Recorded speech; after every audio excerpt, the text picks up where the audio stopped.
Ladies and gentlemen of the jury, it's with great honor and respect that I come before you this final time and address you on behalf of my client, Mr. Aaron Marie. Like Sister Counsel, I appreciate your services, your commitment to this case. I know that you've been taking notes and you've been very point on as to your attention matter in this case. And it means a lot to us because you have a right to a trial by a jury of your peers, and we feel that that's what we finally have in this case. Keep in mind that what I tell you right now is not evidence. I wasn't at this decrepit mall. What the prosecutor has told you, she wasn't there either. It's just basically a wrap-up and pointing out poignant things in this case that we feel are needed. I'm not going to rehash everything, so you can say, thank you, Mr. Blake. We've heard enough. But in any event, once again, as Mr. Marie sits at that chair, through his lawyer, he indicates to each and every one of you that he is not guilty of these charges. And it's hard for him to take this. It's been 10 years. 10 years. And one of our constitutional concepts is the right to speedy trial. Every citizen has that right. So what the heck happened in this case? And there's a reason for speedy trial, because it's like that food off of the stove. You want to get that meal when it's nice and hot. You don't want to wait a week later when it's cold and soggy, spoiled. Well, what happened in this case? And once again, there's a reason for speedy trial. One of the individuals whose name has been dragged through the mud, Sergeant Chafin, is not here to defend his honor. The officer in charge of the case retired. Memories fade. That's why we have speedy trial. So, when this incident happens, there's an investigation, and there's been a lot about manuals in this case. Security guards manuals. Let's not be fooled. Security guards are low paid, long hours, poorly trained individuals. It's not like they're in the police academy going to Guantanamo Bay studying up under FBI experts. They're security guards trying to make a living. My client started out that day going to work, doing his work, and wanted to come home after work.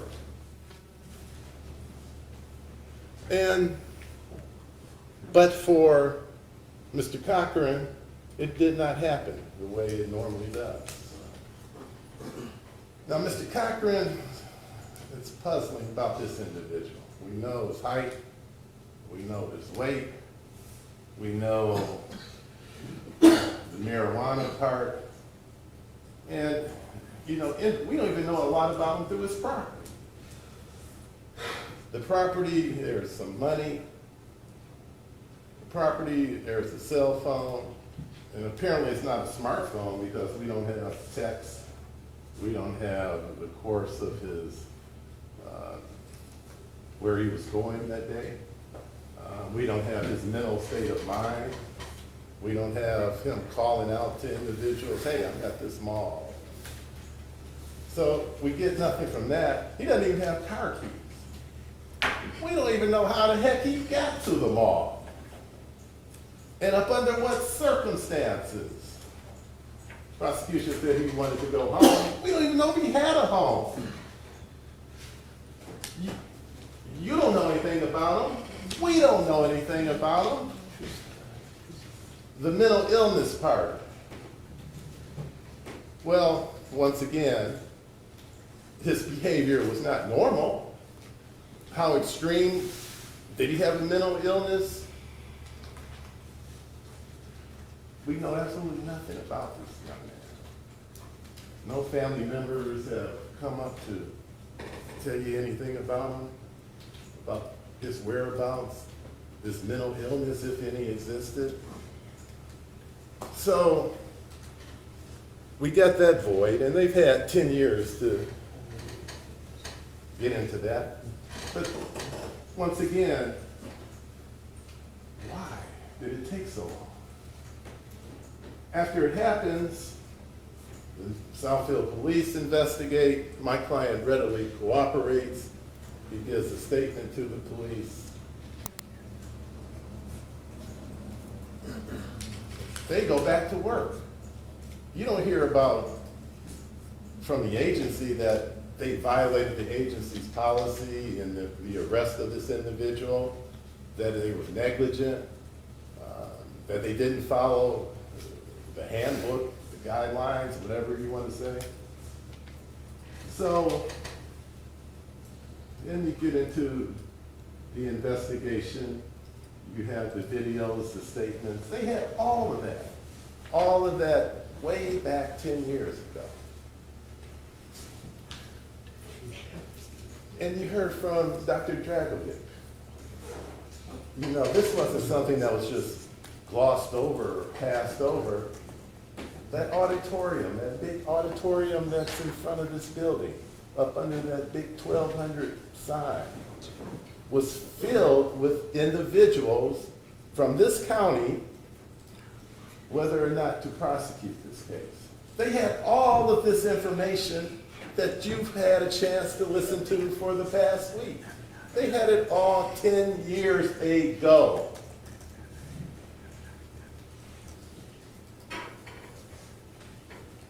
No charges. There was no negligence. So,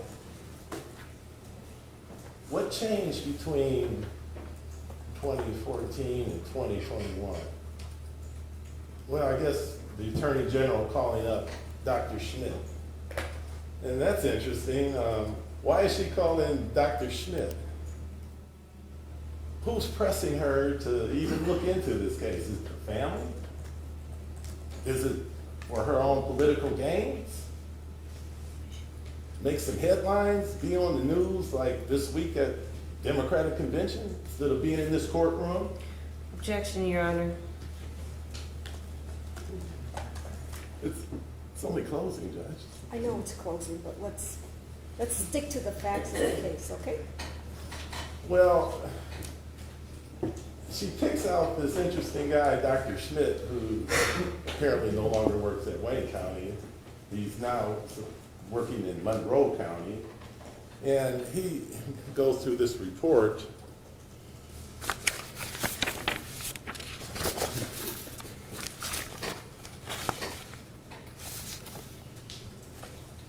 He doesn't perform an autopsy, and Brother Counsel brought up, something that just struck me as very critical, crucial. This is your new witness. He didn't perform the autopsy. He's not there at the dinner table when everything's nice and fresh. He's going over old information. He doesn't do a toxicology. He doesn't do anything. He doesn't have the body there, obviously. So the relationship between the Attorney General, Dr. Schmidt, is apparently it's a contractual. He's claiming that I don't think I'm gonna even bill for this. We don't even know how many hours he put into this case. I was stunned when I said, well, did you take any notes? Well, it's hard to remember what happened last week, let alone 2 and 3 years ago. How did you come up with the analysis in your 3-page document? We don't know how he came up with it. Dr. Dragovic had a case file that's been saved for this matter. Even though no charges were filed, he had a case file that's for reference. Because he knows lawyers are going to ask him, how did you come to this conclusion? Where are your notes, your analysis? Dr. Schmidt, nothing. And on his report, he reviewed the material received on this case This included the following: security camera videos from the Southfield Mall, videos that included media accounts and reporting from the incident, and cell phone. I'm sorry. I want to get you nervous. You okay? This is from that report. Documentation of Mr. Cochran while being subdued. Documentation from Southfield Police Department and Emergency Services. Okay, so when we get to the cell phones, we don't know who he listened to and what. Videos that included media accounts and reporting from the incident. I'm stunned that he would even, we know he's listening to Fox. He listening to Channel 4? Why would he, I'm sorry, why would he, a doctor, a pathologist, listen to media in order to form his conclusion of this case?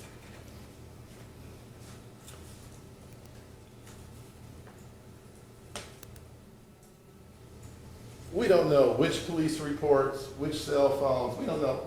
All we know is that he looked at something. Prosecution brought up something about my client making a motion with his hand in her closing argument. Didn't ask Dr. Schmidt anything about that. And we know for the autopsy report, it indicates there's a category that says evidence of injury.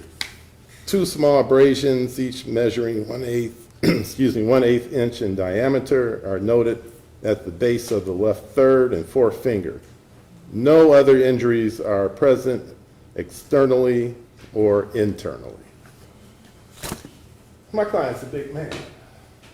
He was then. Might even been bigger then. So if he's there trying to physically harm somebody, there would have been some marks. And that's why I asked, were there any abrasions? You got all these people surrounding Mr. Cochran. Any abrasions, bruises, trauma, soft tissue injuries, other than those 2 cuts, nothing. Absolutely nothing. We know one thing for a fact. Aaron Myrie is not the first person there. We've heard many, many times how it started.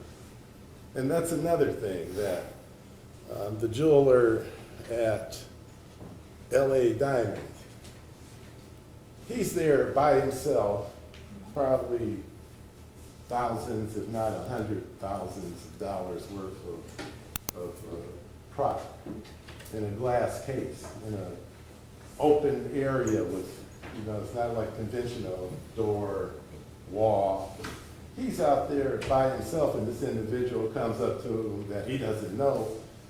And it was kind of chilling the way he testified. He said he looked like he had the stare of death. The stare of death. Not like he was kind of scary. Man, I looked at him and he was strange. Well, the stare of death, when we know it's true, because he goes and gets his gun. He gets his weapon, puts it in the bag. And he still can't get rid of Mr. Cochran, and he does the next best thing. He calls repeatedly to security. Mr. Myrie is not in the area. He's running to get there, running down to the dispatch, running to the scene to assist fellow officers. When he arrives at the scene, Mr. Cochran is already down. And you've heard things about the kicking, the fighting. That man's kicking a lot. He's fighting, and then you hear some words. All he had to say was, "I give up, here are my hands, stop it." But he keeps fighting. He keeps fighting ferociously. Those legs are kicking, and these officers are doing everything they can to handcuff him. And, even the Southfield police officer said, the double handcuffing, they're not trying to take one cuff, put those arms behind his back. They're just trying to subdue him because they don't know if he has a weapon on him. a gun on him. They didn't have a chance to frisk him. They didn't have a chance to go through his pockets while they're trying to put handcuffs on him. And as you've heard from the expert, if they're wrong, Lord knows how many people can be impacted in this case. If that guy, Mr. Cochran, actually had a gun, we're in a mall situation all too many times now. It's like on a weekly basis.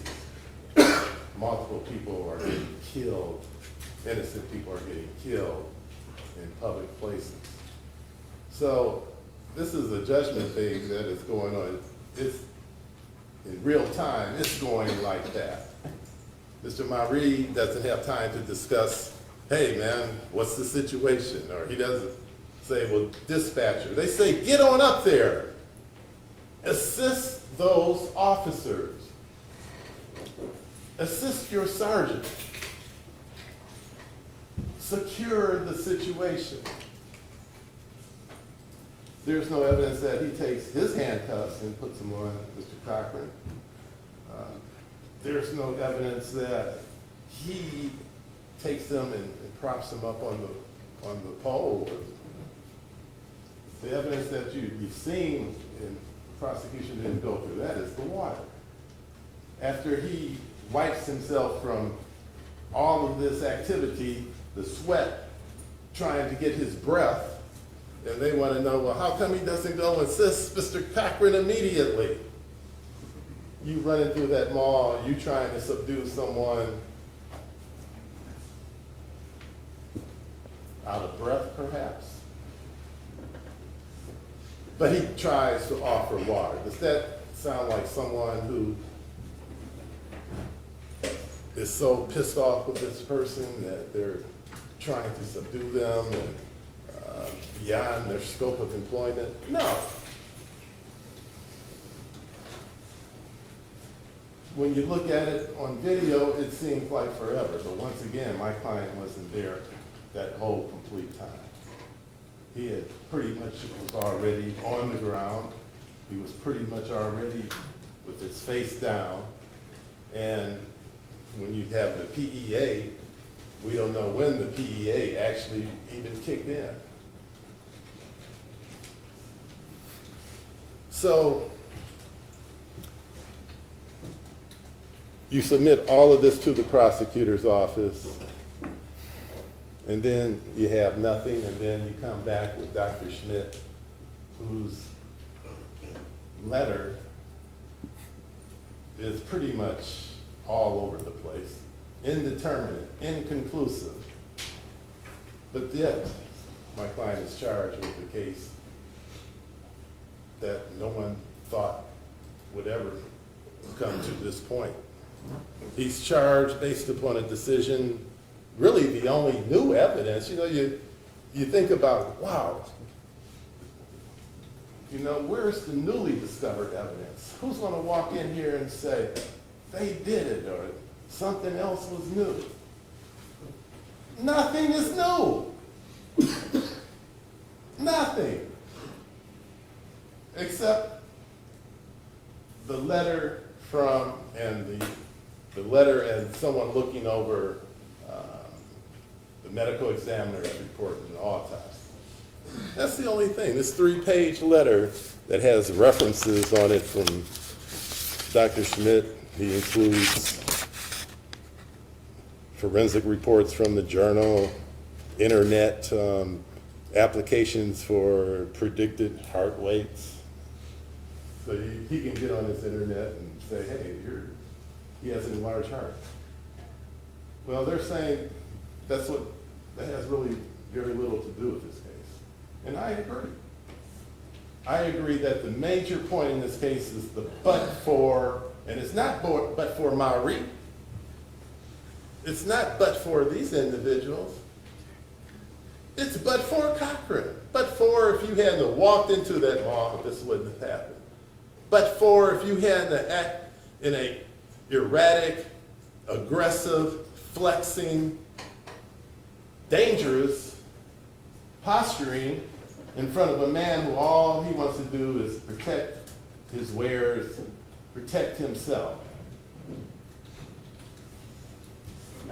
If you had just left when that officer said, please leave them all, please leave them all, there are so many but-fors that this should have never happened. And now they want to charge these young men with voluntary manslaughter. Ladies and gentlemen, you promised at the beginning when you were sworn to set aside all sympathy, bias, and prejudice. And we're going to hold you to that. We're going to hold you to, just like we're going to hold the prosecution, the government, to their burden of proof. That burden of proof beyond a reasonable doubt. And ladies and gentlemen, they didn't have enough 10 years ago, they didn't have enough 2 years ago, and it clearly doesn't reach beyond the reasonable doubt now. Ladies and gentlemen, thank you. We ask that you find Mr. Mari not guilty of the charge against him. Thank you. Thank you, Mr. Blake.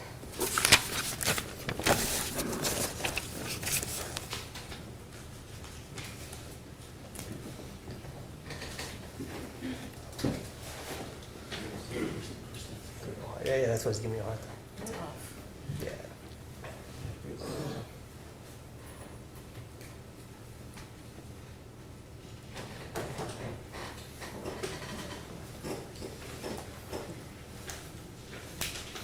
Ladies and gentlemen, I wanted to thank you for your time, just like everybody else said, on behalf of Mr. King. We thank you for joining us this week. We know it wasn't by choice. All right? Nobody wants to serve on jury duty. But every time I have a jury, they always tell me afterwards it was pretty interesting, they had a good time. All right? You did make the choice that once you were stuck with us for the week, that you would pay attention. All right? And you would take this case seriously. Because it is very serious to these three men.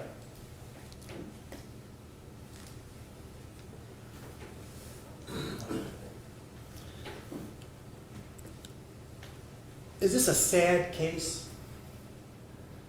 Absolutely. A man lost his life. It's sad. It is regrettable. We wish it didn't happen. But it is not a crime in this circumstance. That's one thing it is not. Not guilty is the verdict that Gavin King, John Seiberling, and Aaron Marie are entitled to.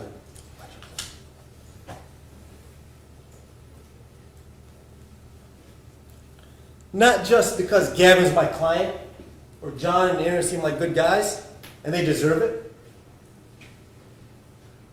Because the law requires it. Each of you promised us, and you took an oath to follow the law. And that law is that you return a verdict of not guilty if this case is not proven to you beyond a reasonable doubt.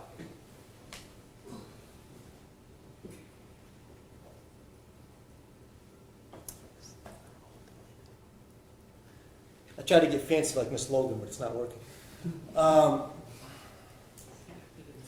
Reasonable doubt. You're going to get these instructions, so it doesn't really matter if you can read it. I'm just putting it up there to draw your attention to it.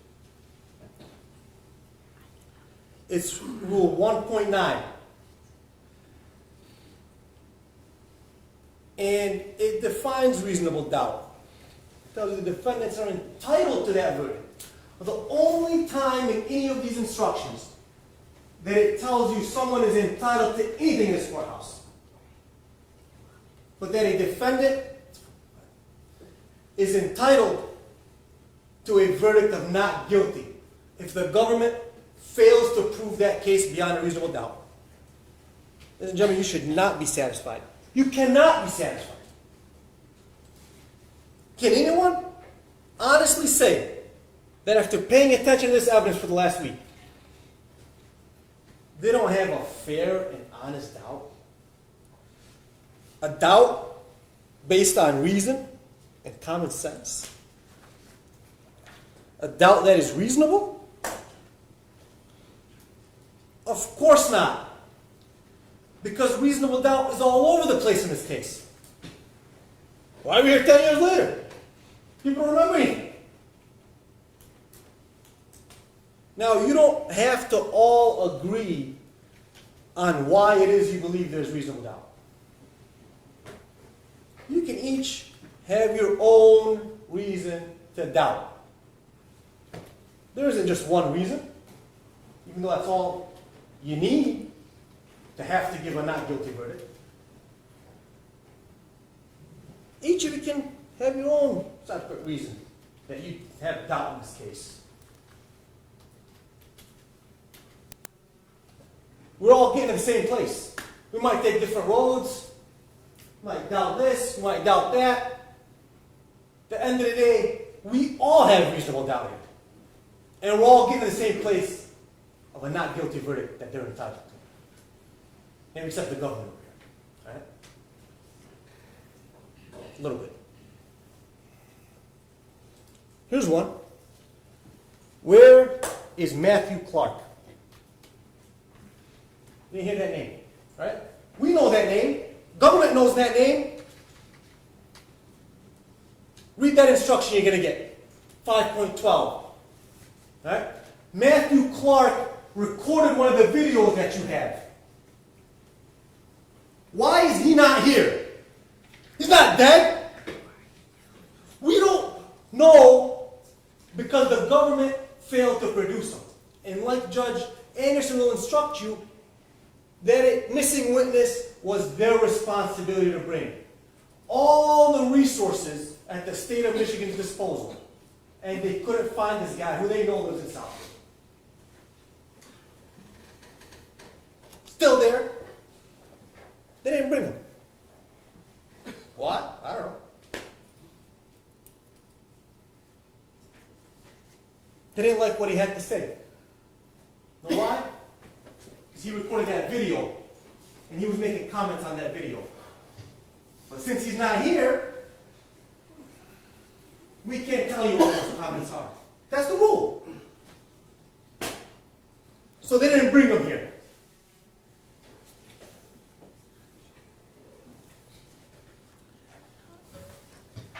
How did this case start? It starts the day before McKenzie Cochran's unfortunate death.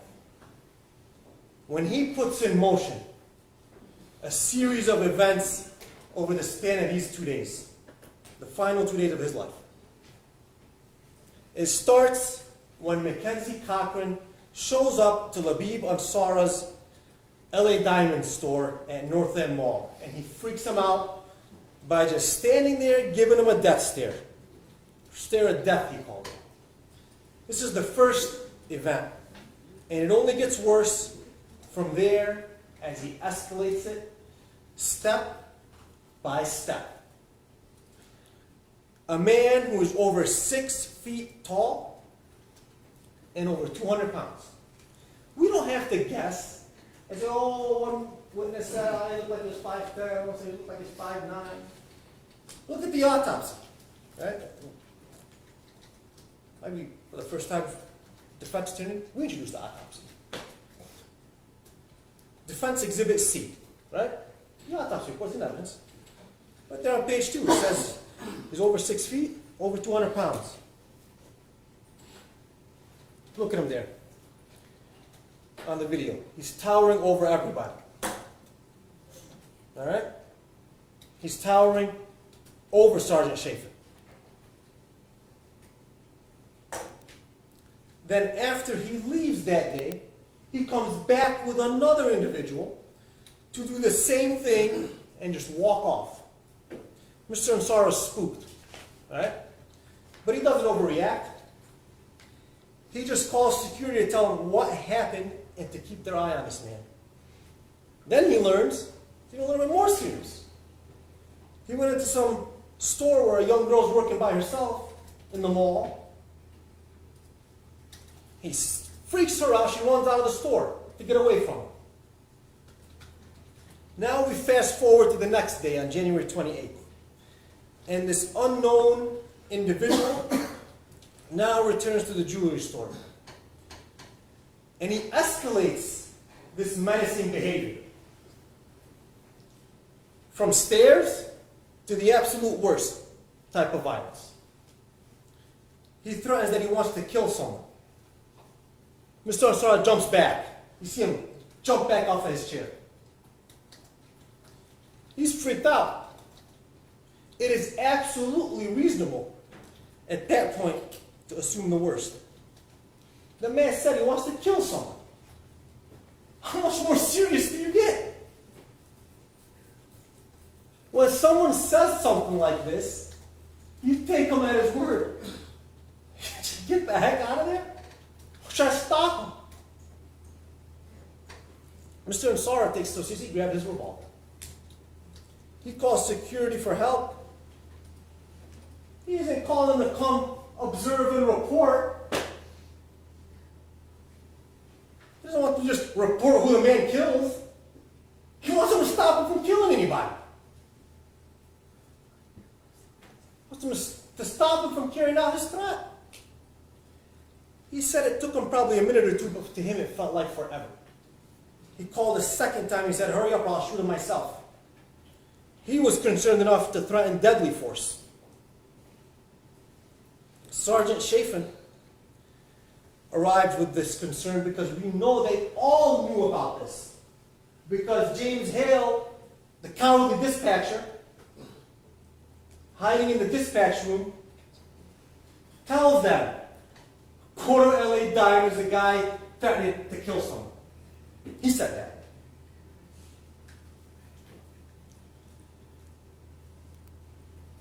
Sergeant Chafin goes there knowing it's a threat I gotta take serious. Southfield Police Officer Jill Jacobs, though, she'd take something like that serious. She'd expect every police officer to take something like that serious. And it's reasonable, based on that threat, to assume he's armed with a deadly weapon. The expert Joe Key has written trainings for, I don't know, half the police in the country, I guess, agreed with that assessment. No one, not one, has testified otherwise. No one has testified that it would be unreasonable to feel threatened or to not assume that the man has a dangerous weapon. Does Sergeant Chafin overreact? Absolutely not. He underreacts. He doesn't rush to use force, simply politely tells them, sir, please leave. This is what Hoy Monk heard when he was sitting there with his mom and his wife, and we see Sergeant Chafin motioning on the video towards the door. You know what that pointing means? Leave! Just like Hoy Monk heard him say. Does this unknown man who made threats listen and leave? Absolutely not. So now he's committing the crime of trespass. He's been told to leave, he's not leaving. Sergeant Chafin used force to make him leave? No. He tries to de-escalate. He stands there and repeats himself. Now this unknown man himself negligently escalates the situation again by clenching his fists, breathing heavy, and getting closer to Sergeant Chafin.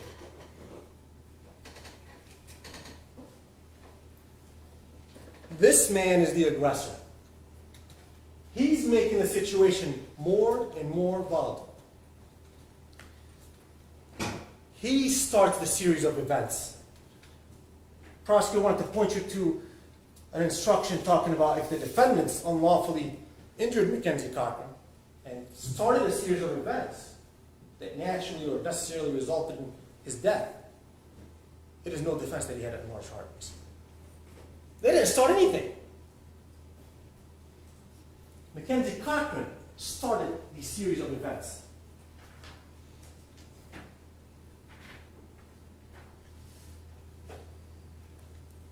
The man was given every opportunity to leave. Sergeant Chafin told him, "Sir, do not approach me." Then he gets a little bit more firm. "Sir, do not approach me." It was a pepper spray. He said a third time, "Sir, do not approach me." The man does not heed the warnings. That would have been the right thing to do. That would have stopped this entire chain of events. Right there. But the man threatening to kill someone has other plans. He continues to escalate his actions. Hoy Monk sees this aggressor now lunge or take a step, he said, towards Sergeant Chafin with his fists clenched. What's he supposed to think is going to happen? This is assault. He's made a threat, and he's putting Sergeant Chafin in reasonable fear that he is about to unlawfully touch him. Sergeant Chafin is allowed to take action at once. He could have already taken action. He kept delaying and trying to de-escalate until he could no longer do so. He takes action to stop this assault from turning into an assault and battery, or possibly even a murder, as this unknown aggressor had threatened to do. That's what he said he's going to do. He pepper sprays him, as his training manual authorizes him to do on someone who has committed an assault.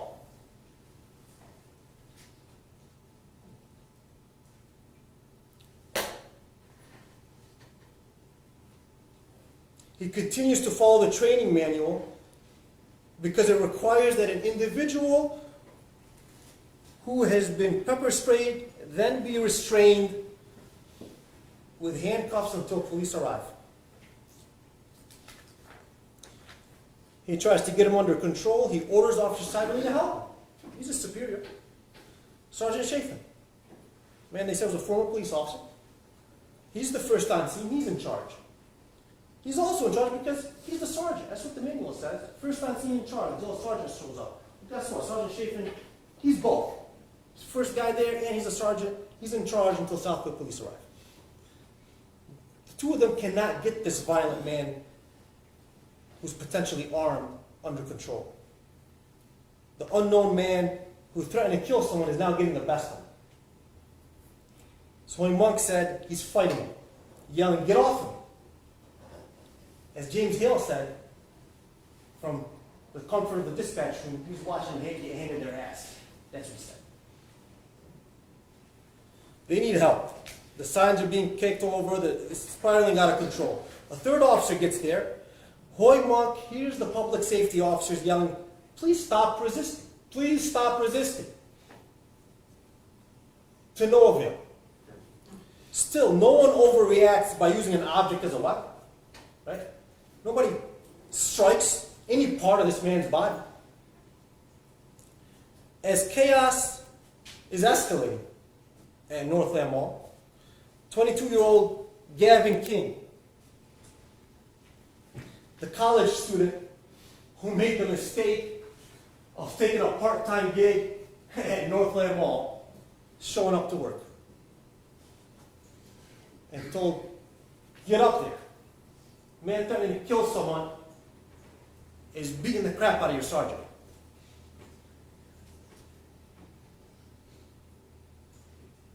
So he runs up there.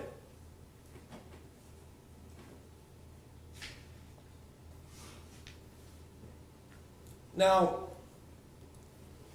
I believe that all three of these letters, I believe either one of them committed a crime. But my job is to focus on Gavin King. All right? And instruction 2.22 will tell you that you as jurors are to focus on each individual separately as well. You should consider each defendant separately. Each defendant is entitled to have his case decided on the evidence and the law that applies to him. What did he do? Now, it's important to remember that we don't have to prove that they acted in lawful self-defense, even that burden stays on the government. The government must prove to you beyond a reasonable doubt that their actions were not self-defense.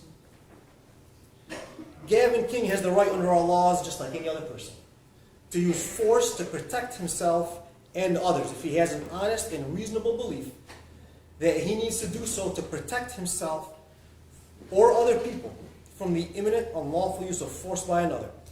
And I'm reading it word for word. You're going to have a copy of this.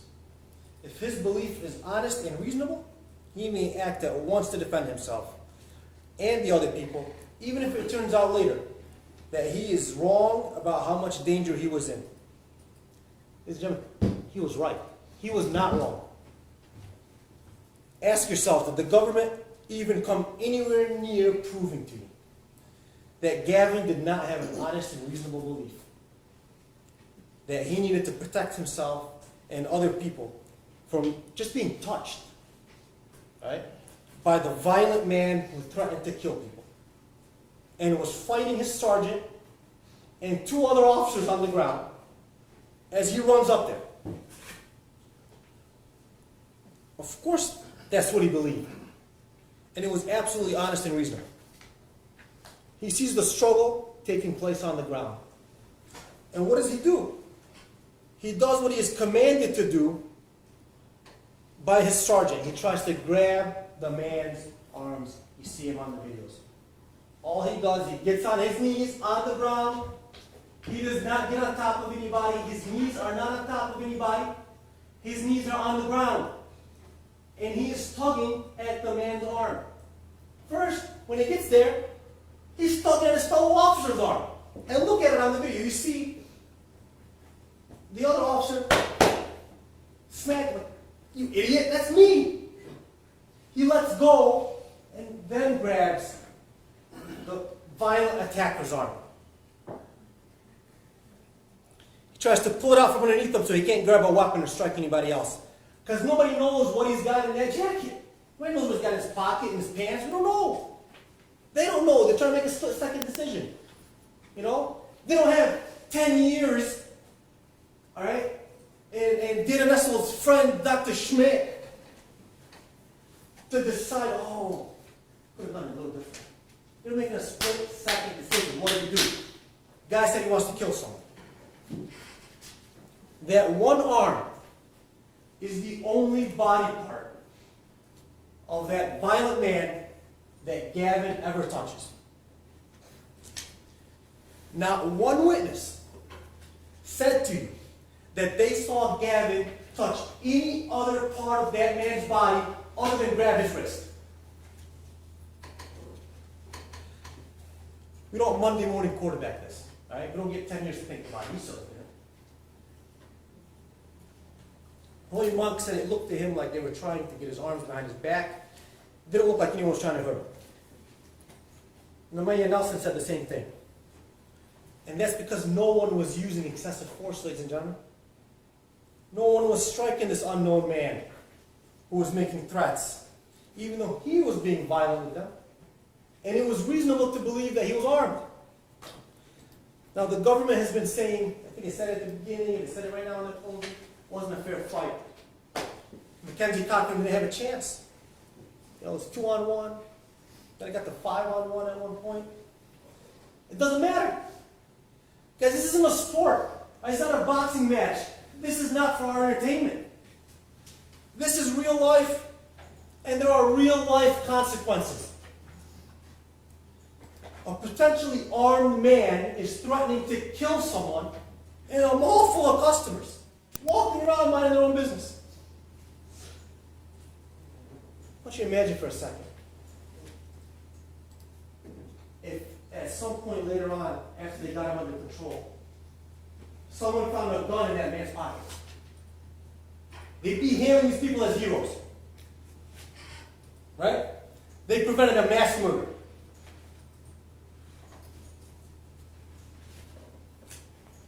Instead,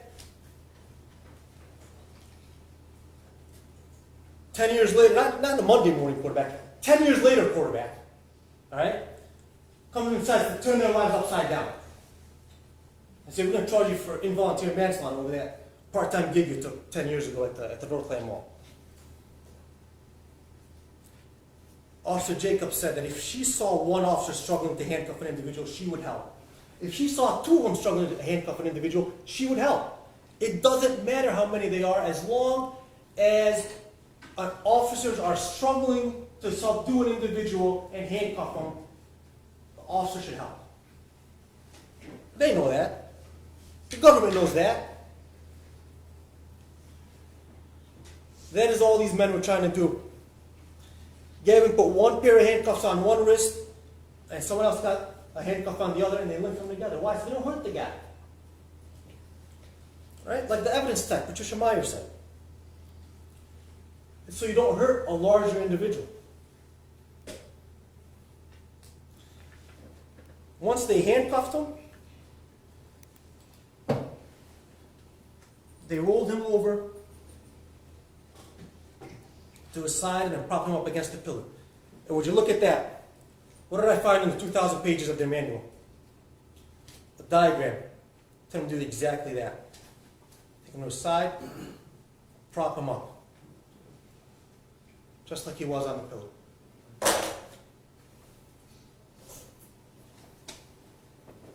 Officer Jacobs was an instructor in CPR and first aid. She said she would have done exactly what she saw them doing, checking for a pulse. In fact, even though she's got more expertise, she didn't tell anyone to step aside and try to take over. Ladies and gentlemen, we don't know when the death from what they refer to as pulseless electrical activity actually occurred. Right? Nobody's testified to that. We don't know if it occurred before he was even handcuffed at all, and that's the reason they were finally able to get his arm behind his back, or at some point later. Was it the fault of the drill that they forgot to charge the battery, the EMT, so they couldn't administer epinephrine? Was it because of the improper way that the tarantula tube was placed inside of McKenzie Cochran, that it had to be readjusted when they got to the hospital? There are so many reasons to doubt in this case.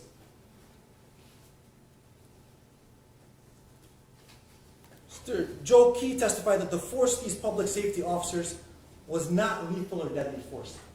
He felt they would have been justified in using lethal or deadly force, but what they didn't even come close. It was the lowest possible on the force continuum. Said they attempted to de-escalate even. They were doing the bare minimum they could to protect themselves. Don't believe it. Don't take my word for it. Watch the videos. Believe your eyes. Right? Now, Dr. Schmidt, the man who resigned from Wayne County under a cloud of controversy, which I don't know how that happened. I don't know how you get chased out of Wayne County. Right? But somehow he did. And he becomes the Attorney General, Dana Nessler's go-to hired gun. He said, yes, I am. He says after 8 years, he wants to second guess the findings of the Oakland County Medical Examiner, run by Chief Medical Examiner Dr. Dragovich. And why does he do it? He does it at the request of the Attorney General herself. Is that normal? The Attorney General herself called this man? So what do? Do you have the guts to call Oakland County and say, hey, I want to discuss this medical report with you guys. I found a couple of disagreements. Maybe I could bring them to your attention? No, that's not what he's trying to do. He slapped together, I don't want to call it a report. It's a letter. Right? It's a letter. And he did it on his own without consulting anybody. He said, oh, it could be homicide. It could be indeterminate. I don't know. Right? Because there's limits to how far he can fudge the truth, no matter how much of the taxpayers' money his friend Dana Nessler will promise him. He agreed, well, first, because he wrote that report, that letter, That's why we're here, all right? He could answer that question, why are we here? Remember Mr. Blake asked him, well, why are we here? Right? Because he authored that letter. They needed that letter. That's why we're here. Ladies and gentlemen, that letter might be enough for the Attorney General's office. It's not enough to convict. It should not be enough for you. Even the hired gun said there is doubt and it is reasonable. He lied to us about not planning to submit a bill. I'm going to check it out. I hope the Attorney General's office holds him to his sworn testimony that he will not submit for payment of $450 an hour, like he always does when they send him all over the state to Muskegon and everywhere else. You have 1 minute. I will. Ladies and gentlemen, he didn't do a thorough report. Dr. Dragovich did the thorough report. When he did it with peer reviews with the late Dr. Lowell, that was a real autopsy report. And what did Dr. Dragovich tell you? He got a call from Assistant Attorney General Arondé Patterson, right? Telling him to change would he change his report? And then what do you know? Look at who Dr. Carl Schmitt's letter is addressed to, right? Arondé Patterson. You have to wrap it up, please. I'm not. Dr. Schmitt's report is an exhibit. We introduced it.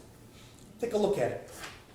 This gentleman's case is full of reasonable doubt, not just because of the motivations for bringing it, because of the facts. There's reasonable doubt all over the place. The only just verdict is that which the instructions tell you they are all entitled to, not guilty.